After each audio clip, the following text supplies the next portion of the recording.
والحمد لله رب العالمين رب اشرح لي صدري ويسر لي أمري واحلل عقدة من لساني يفقهوا قولي ربی زدنی علما۔ تمام حضرات درود شریف ادب کے ساتھ پڑھے۔ اللہم صلی علی محمد وعلی آل محمد کما صلیت علی ابراہیم وعلی آل ابراہیم انک حمید مجید۔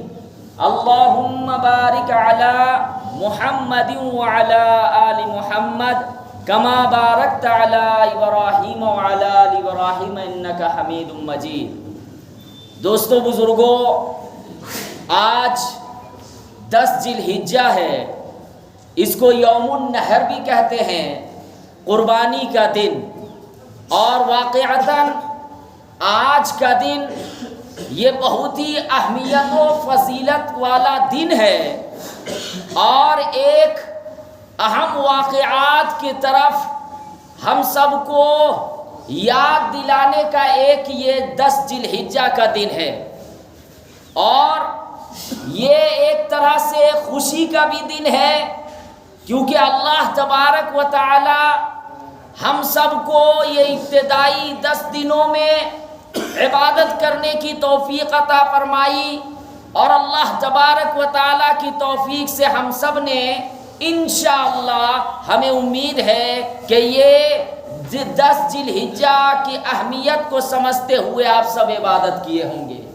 اسی طریقے سے ہمیں امید ہے کہ آپ سب نفلی روزے کا اہتمام بھی کیے ہوں گے۔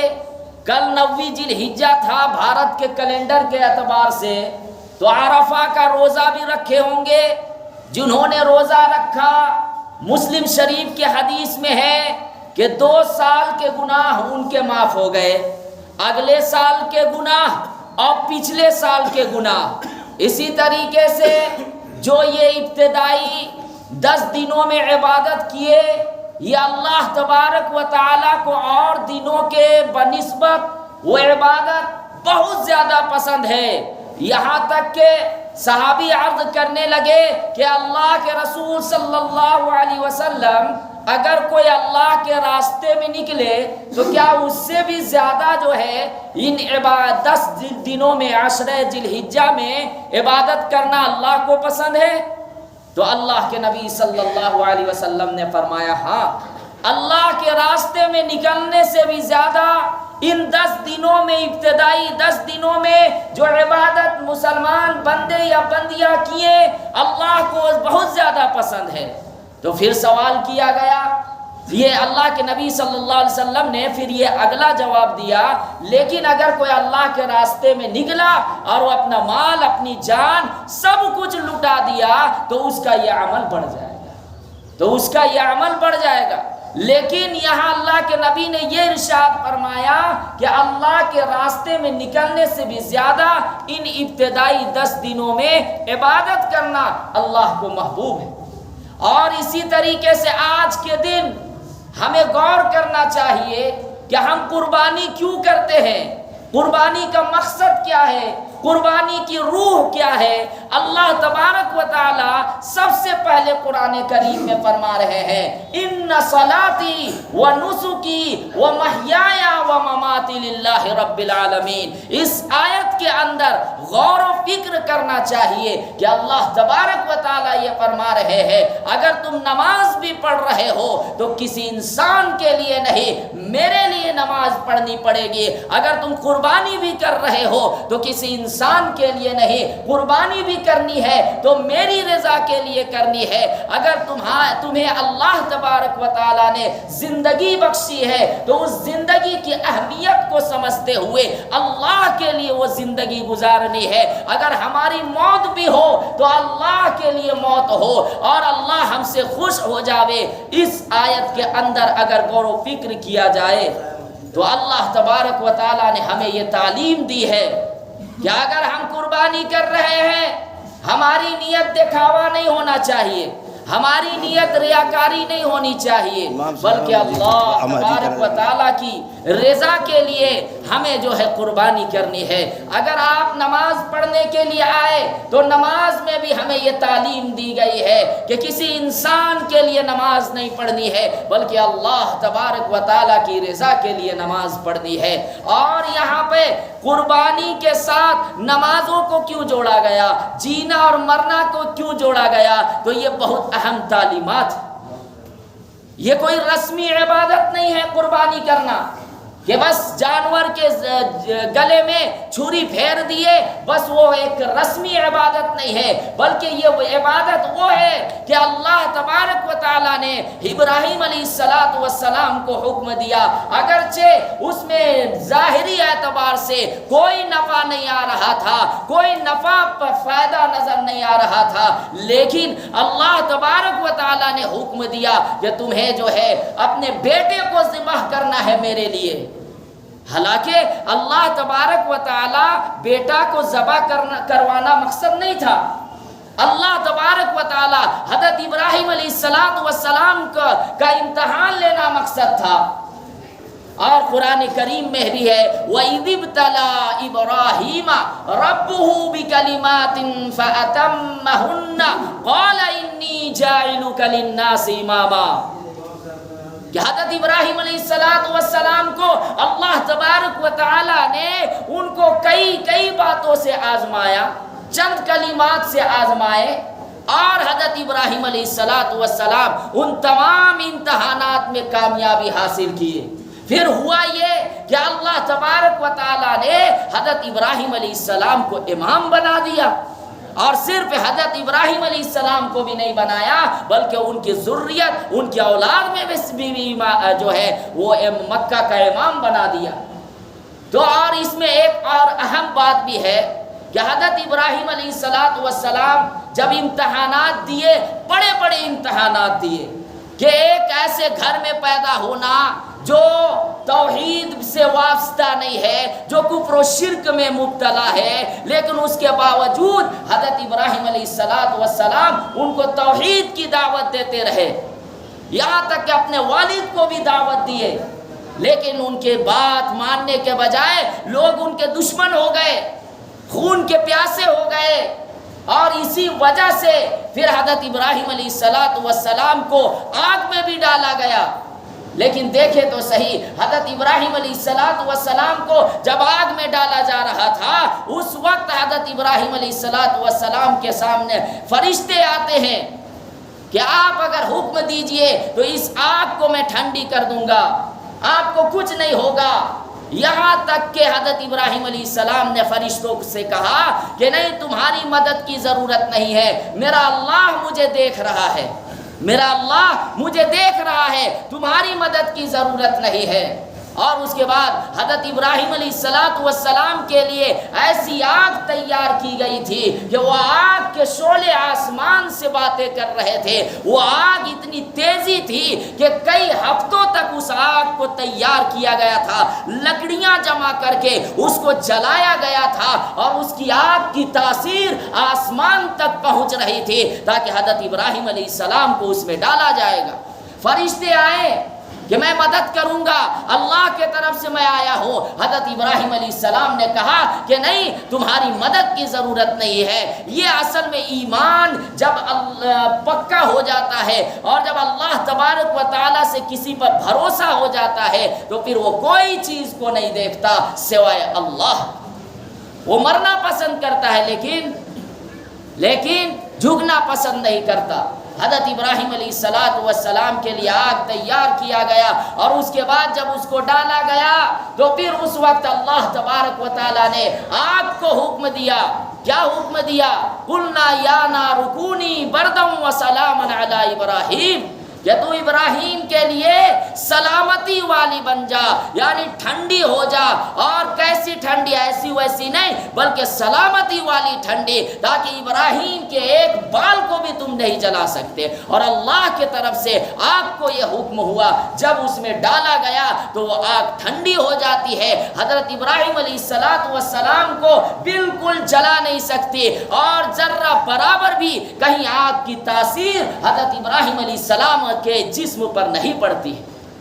اسی طریقے سے یہ جو 10 ذی الحجہ کے دن میں آج کے دن حضرت ابراہیم علیہ السلام کا امتحان لیا گیا کہ اپنے بیٹے کو ذبح کرو، حالانکہ یہ امتحان لینا دینا تھا، بیٹے کو ذبح کرنا نہیں تھا، لیکن حضرت ابراہیم علیہ السلام تیار ہو گئے، اور اس کے بعد مختصر میں، کیونکہ 6 بجے کا وقت ہے، میں چاہتا ہوں کہ زیادہ لمبی بات نہ ہو، مختصر میں آج کے دن جو ہم قربانی کرتے ہیں یہ ابراہیم علیہ السلام کی یادگار ہے۔ تو جب تیار ہو گئے ذبح کرنے کے لیے اور اسماعیل علیہ السلام کو لٹایا گیا، مکہ مکرمہ میں لے جا کر اسماعیل علیہ السلام کو لٹایا گیا، تیار ہو گئے ذبح کرنے کے لیے، تو اسماعیل علیہ السلام نے کہا کہ آپ اپنی آنکھوں میں پٹی باندھ لیجئے، آپ اپنی آنکھوں میں پٹی باندھ لیجئے۔ کہیں روایت میں ہے کہ مجھے بھی آنکھ میں پٹی باندھ دیجئے، تاکہ کہیں ایسا نہ ہو کہ آپ دیکھیں ہمیں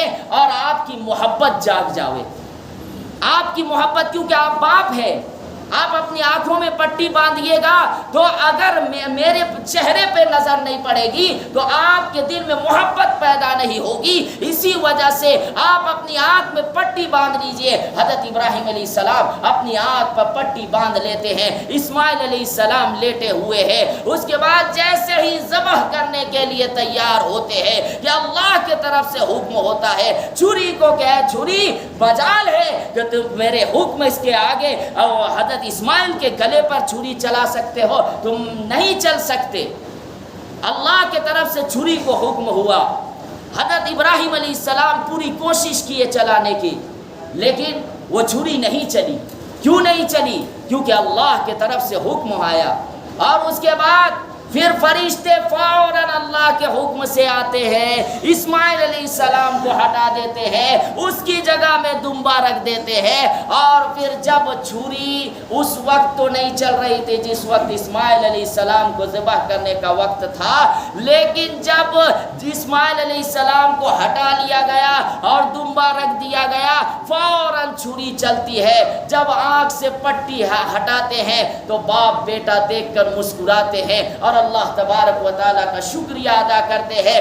یہی قربانی دمبا کی وہ ہوئی، اور اس کے بعد حضرت ابراہیم علیہ السلام کی یادگار کے لیے تمام مسلمان صاحب نصاب کو حکم دے دیا گیا کہ تم بھی قیامت تک کے لیے قربانی کرتے رہنا۔ مسلمانوں کو، صاحب نصاب مالداروں کو یہ حکم ہو گیا، اور آج کے دن اللہ تبارک و تعالیٰ کو قربانی سے زیادہ عمل کوئی محبوب نہیں ہے۔ قربانی کے جانور کا خون زمین پر گرنے سے پہلے ہی اللہ تبارک و تعالیٰ کے یہاں قبول ہو جاتے ہیں۔ بس اتنی بات ضرور ہے کہ قربانی خوش دلی کے ساتھ کریں گے، لیکن پردے کا اہتمام کریں گے، کیونکہ ہم اپنے وطن عزیز بھارت کے اندر رہتے ہیں، اور بھارت کے اندر ہم رہتے ہیں، کوئی بھی ایسا کام نہ کرے جس سے غیر مسلموں کو تکلیف ہو۔ اور حدیث کے اندر ہے الطہور شطر الایمان، تو کہیں کہا گیا الطہور نصف الایمان، کہ پاکی آدھا ایمان ہے، پاکی ایمان کا حصہ ہے۔ اس لیے اللہ کے نبی نے ہمیں تعلیم دی ہے۔ ایک ہوتا ہے کہ کہنا کسی کو کہ بھائی جو ہے آپ پاک صاف رہیے، اللہ کے نبی نے تو خود کئی 100 سال پہلے تعلیم دیے ہیں کہ پاک صاف رہیں، پاک صاف کو جو ہے ایجاد کرے۔ تو آپ کیا کریں کہ جب پردے کے ساتھ قربانی کریں گے، اور سب سے اہم چیز کہ کوئی بھی ویڈیو کھینچ کر یا پھر اس طریقے سے وائرل نہیں کرنا ہے، یہ بہت سخت جو ہے اس کی پکڑ ہے۔ پہلی چیز تو یہ ہے کہ ویڈیو لوگ بناتے ہیں اور یا فوٹو کھینچتے ہیں تو غریبوں کو اس میں تکلیف ہوتی ہے، اور اپنے وطن کے جو غیر مذاہب لوگ ہیں وہ بھی ہمارے اپنے ہیں، تو ایسا نہ ہو کہ آپ کی ویڈیو اور فوٹو کھینچنے کی وجہ سے اور مذاہب والے کو تکلیف ہو۔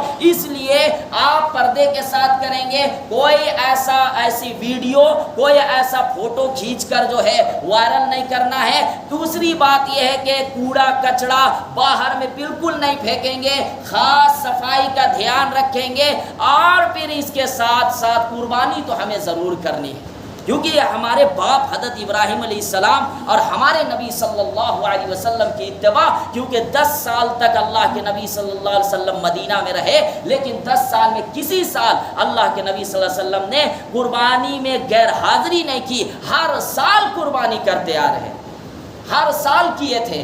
اس وجہ سے ہم سب کو قربانی کرنی ہے، اور آج کے دن آج کے دن شریعت کے مطابق خوشی کا ہم لوگوں کو حکم دیا گیا ہے، اور چہرے پر مایوسی نہیں ہونی چاہیے، خوشی منانی ہے، لیکن شریعت کے دائرے میں ہمارا تہوار عید ہو یا بقرعید ہو، عید ہو یا بقرعید ہو، ہمیں خوشیوں کی اجازت دی گئی ہے، لیکن شریعت کے اندر ایسی چیز کرنے کا حکم نہیں دیا گیا ہے جس کا قرآن و حدیث سے کوئی ثابت نہیں۔ اب اگر آج خوشی کی اجازت ہے، لیکن اگر اسی میں ہم جو ہے ناچ گانا شروع کر دے، شراب پینا شروع کر دے، یا پھر آج کے دن میں کچھ ایسا گناہ کرنے لگے جس کا قرآن و حدیث سے کوئی ثابت نہیں ہے، تو پھر یہ تہوار ہمارے لیے قابل کیا ہے؟ قابل مذمت ہے، ہمارے لیے یہ تہوار نہیں ہے۔ ہمارا تہوار تو یہ کہا گیا کہ تم 2 رکعت کی نماز اللہ کے لیے پڑھو، اس میں بھی یہ کہا گیا کہ تم سجدہ کرو۔ آج کا دن بھی بہت فضیلت والے دن ہے، آج بھی اللہ کو یاد کیا کرو، ہر دن اللہ کو یاد کرنا ہے۔ تو میرے محترم بزرگوں اور دوستوں، کوئی بھی ایسی چیز نہیں کرنا جو شریعت کے خلاف ہو۔ خوشیاں ضرور منائے، ایک دوسرے کے گھر جائے، مبارکباد دے۔ اسی طریقے سے کچھ سنتیں آج کے دن ہے کہ نیا کپڑا پہننا، اور نیا کپڑا نہ ہو تو جو کپڑا آپ کے پاس عمدہ ہو، کپڑا پہننا نیا عمدہ، یہ ایک مستحب مسنون میں سے ہے۔ اسی طریقے سے خوشبو کا استعمال کرنا مسنون سنت عمل میں سے ہے۔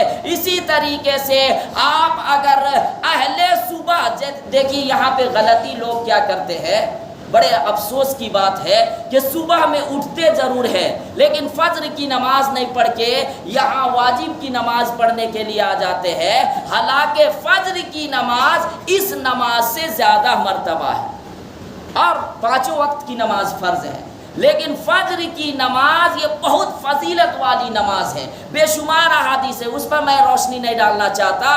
فجر کی نماز پڑھ کر پھر یہاں واجب کی نماز پڑھنی چاہیے، اور پھر یہ بھی ہمیں یہ ذہن میں رکھنا چاہیے کہ جس طریقے سے الحمدللہ آج یہاں پہ مجمع ہے، اور اللہ سے میری دعا ہے کہ اللہ تعالیٰ یہاں بیٹھنے کو، آپ کی عبادتوں کو اور آپ کی نیت سے، جو اچھی نیت سے قربانی کر رہے ہیں، اس کو اللہ تعالیٰ اپنے بارگاہ میں قبول عطا فرمائے۔ لیکن 5 وقت اگر اس طریقے سے ہم نماز پڑھیں گے تو الحمدللہ مسلمان ہر جگہ کامیاب ہوں گے۔ یہ ہماری ایک سوچ ہے، اور اس میں سوچنی بھی چاہیے کہ نماز جو ہے وہ اللہ کے قریب کا ذریعہ ہے۔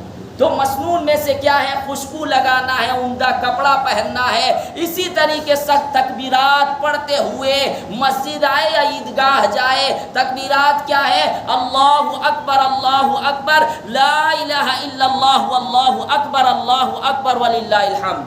3 مرتبہ بھی اللہ اکبر پڑھ سکتے ہیں، 2 مرتبہ بھی۔ بہت سے لوگ اس میں اعتراض کرتے ہیں، دونوں ہیں، دونوں صحیح ہے، 3 پڑھیے 2 پڑھیے، پڑھنا ہے۔ اسی طریقے سے آپ جس راستے سے آ رہے ہیں، تو جب آپ عیدگاہ سے نکلیں گے یا مسجد سے نکلیں گے تو راستہ تبدیل کر دینا ہے، دوسرا راستہ اختیار کر لینا ہے۔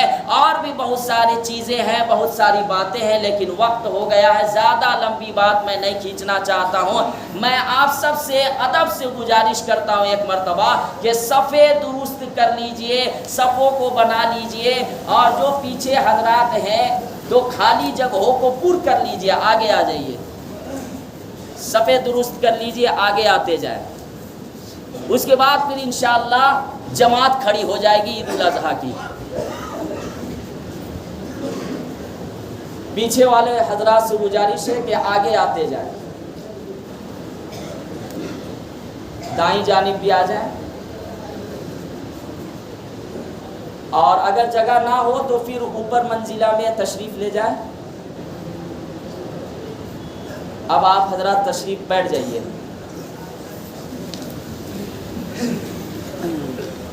اب جو حضرات یہاں پہ گھوم رہے ہیں وہ اپنے رومال کو لے کر ایک مرتبہ ہر صف سے کھڑے ہو جائیے جلدی جلدی، اور اس کے بعد پھر انشاءاللہ عید الاضحیٰ کی جماعت کھڑی ہو جائے گی۔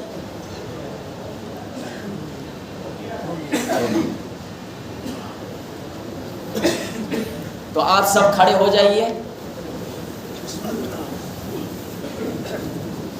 کاندھا سے کاندھا ملا لیجئے، پیروں کو سیدھے کر لیجئے،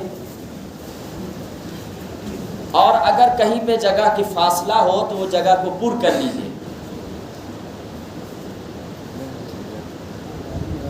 عید الاضحیٰ کی نماز شروع کی جا رہی ہے، موبائل سوئچ آف کر لیں۔